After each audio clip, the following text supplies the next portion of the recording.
Rule 32 gist of order of mutation. अगर mutation इंतकाल होता है तो वो ऑर्डर किस तरह का होता है? इंतकाल पे तहसीलदार ये लिखता है, पार्टिकुलरली वो अपने हाथ से लिखता है कि ये फलान टाइम पे फलां लोगों की मौजूदगी में, और आमतौर पर लिखता है कि जलसा आम में ये म्यूटेशन जो है वो सैंक्शन हुआ है और इसके फलां फलां गवाहान हैं और ये प्रॉपर्टी इसको दी जा रही है और ये लेने वाला है और ये देने वाला है। तो ये पार्टिकुलर उसका जिस जो है मीन वो लिखा जाता है और तहसीलदार खुद अपने हाथ से लिखेगा। हाँ, एक्सेप्शन है कि वो रजिस्टर डीड जो कि फॉलो करती है म्यूटेशन को, यानी कि एक रजिस्ट्री पे अगर इंतकाल होता है, ऑलरेडी रजिस्ट्री हो चुकी है तो फिर इंतकाल होता है, तो फिर वहाँ ज़रूरी नहीं है कि उसको तहसीलदार अपने हाथ से लिखे। और इसी तरह अगर कि कोर्ट के आर्डर से इंतकाल हो रहा है तो वो भी ज़रूरी नहीं है कि तहसीलदार अपने हाथ से लिखे। ये एक्सेप्शन है, अदरवाइज जितने भी म्यूटेशन के आर्डर होने हैं वो तहसीलदार, कानून ये कहता है कि तहसीलदार अपने हाथ से ही आर्डर लिखेगा। Gist of the order of mutation, यहां जिस्ट की ही बात हो रही है। When a mutation is decided by a revenue officer. अब लुबे लबाब क्या है?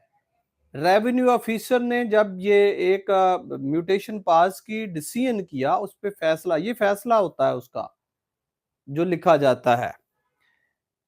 अ जिस्ट ऑफ ऑर्डर, जो वो ऑर्डर करता है उसका लुबे लबाब लिखा जाता है कि किन के सामने हो रहा है, कौन लोग मौजूद हैं, कौन इसके विटनेसेस हैं, कौन ले रहा है प्रॉपर्टी और कौन दे रहा है, कितनी प्रॉपर्टी है। shall be set in a form to the secretary of the union committee, town committee or union council।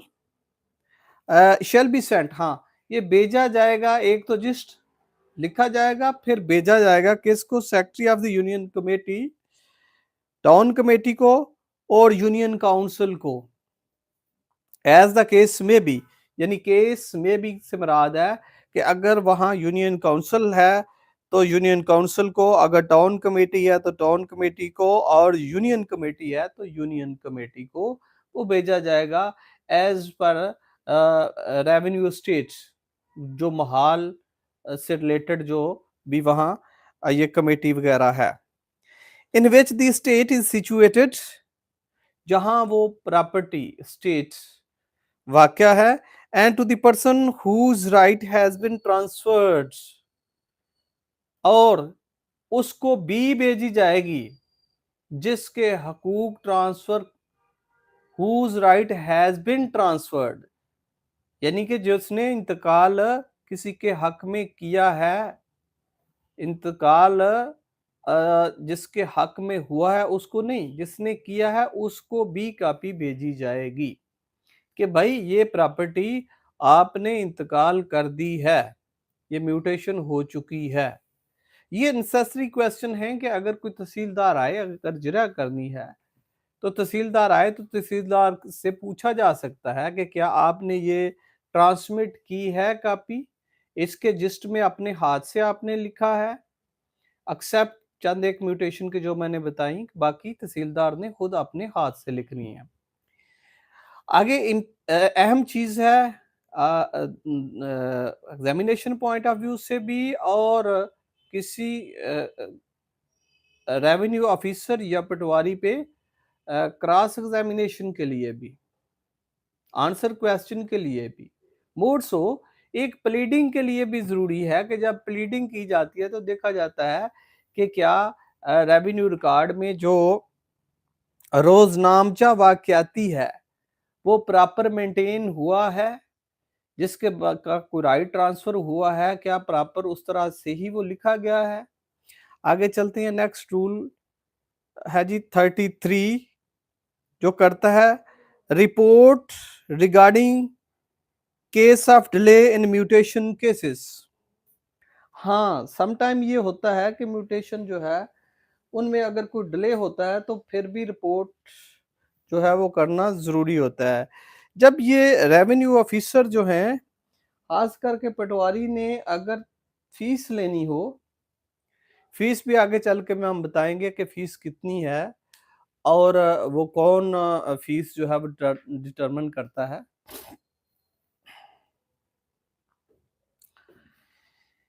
तो उस वक़्त जब फ़ीस लेनी होती है तो वो कहते हैं जी ये 90 डे का टाइम है। लेकिन अगर वो डिले हो रहा है 90 डेज़ से, 3 मंथ की बात है, 90 डेज़ से ऊपर-नीचे भी हो सकता है। तो फिर वो रिपोर्ट करेगा पटवारी जो है। In respect of all mutation pending over 3 months the revenue officer shall submit to the collector. हाँ, रेवेन्यू ऑफिसर कलेक्टर को ये रिपोर्ट सबमिट करेगा। अगर 3 माह में वो प्रोसेस कंप्लीट नहीं होता, through the revenue assistant or the sub-divisional officer concerned, a report in form, और ये एक रिपोर्ट जो है वो फॉर्म 90 के तहत ये सबमिट करेगा अगर 3 मंथ में कोई म्यूटेशन जो है वो कंप्लीट नहीं होता, उसमें डिले होती है। तो ये रूल प्रोवाइड कर रहा है रूल 33 लैंड रेवेन्यू रूल 1968।